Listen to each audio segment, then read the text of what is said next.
How's it going, guys? It's Mitchell, your favorite millennial. Another video back here in Chiang Mai before I actually leave to go to Hanoi, Vietnam. Definitely going to be vlogging all of that trip, and I hope you guys are excited to see it. But today's video is about something a little bit different. In today's video, we are going to talk about how to avoid being scammed by the police on a scooter or any type of motorized transportation here in Chiang Mai. Now, a lot of people have asked me about this. A lot of friends who've came and visited have been really nervous about it.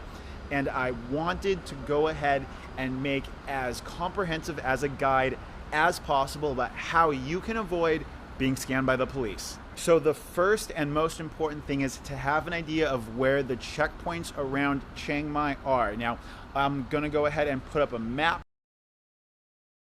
And as you can see on that map, there are checkpoints on the north side of the old city, on the east side of the old city, on the outside of the moat, on the east side of the city, inside the moat, on the west side of the city, inside the moat, and one on the south side of the city, outside the moat.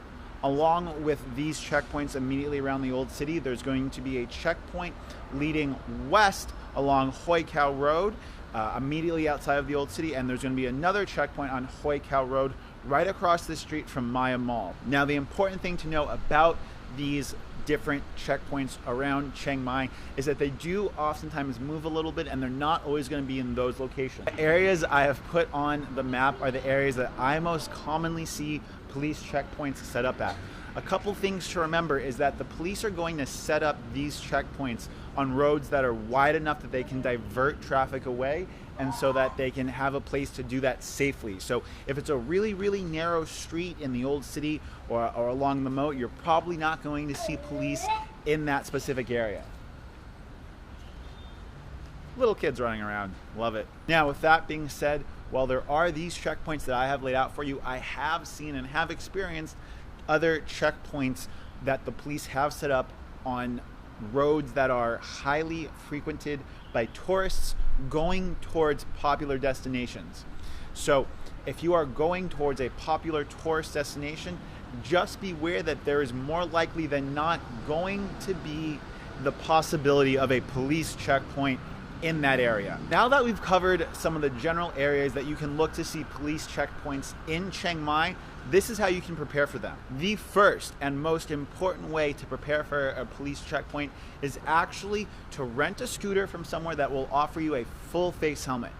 Now, for reasons other than protection, I always suggest getting a full face helmet if possible, because it obscures your identity and obscures the fact that you are foreign or foreign from the police.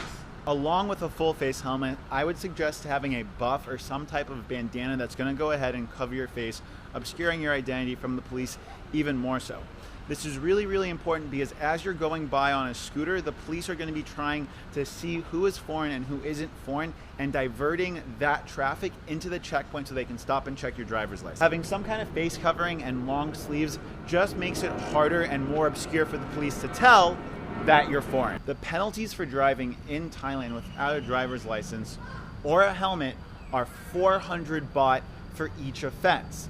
Now, oftentimes, if you are a foreigner and you get pulled over by the police, they will assess how you dress and how much money that you have in your wallet, and then charge you accordingly. The second thing that you can do to be prepared and counteract this is keep your driver's license and 400 baht in a separate part of your body or a separate part of your person, so that when you do get pulled over and the police ask to see your driver's license, you appear to only have the maximum that they can fine you for, being 400 baht. I have been with numerous people who've gotten pulled over and who've been charged all the way up to 1,000 baht simply because they had a lot of cash in their wallet and the police saw that when they pulled out their driver's license. In the event that you do get pulled over and you do have a valid driver's license in your country of origin, insist that you have the driver's license that the police are looking for. Now, I've been lucky enough to come from California, which is the entertainment capital of the world.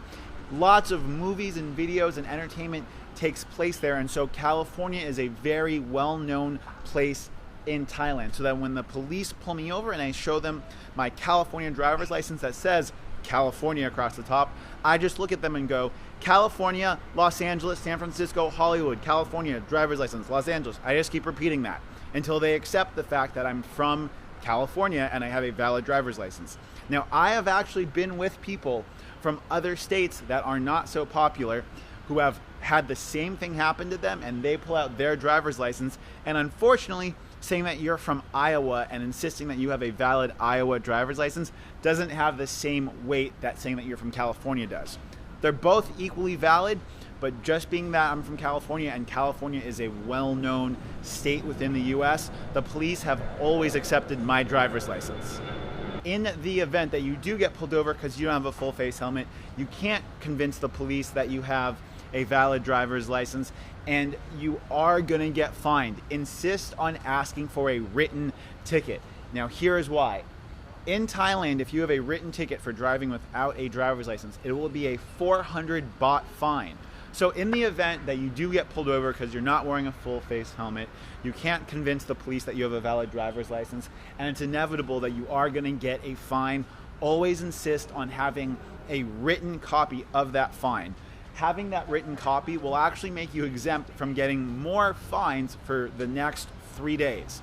So it's kind of like a pay one penalty and you're good for, the next couple days. It makes absolutely no sense, but that's just how the rules work here in Thailand. One of my suggestions is that if you know how to ride a bigger motorcycle or a proper, what they would call big bike here, being a motorcycle over 250 cc's, I would highly recommend doing that and wearing a motorcycle jacket.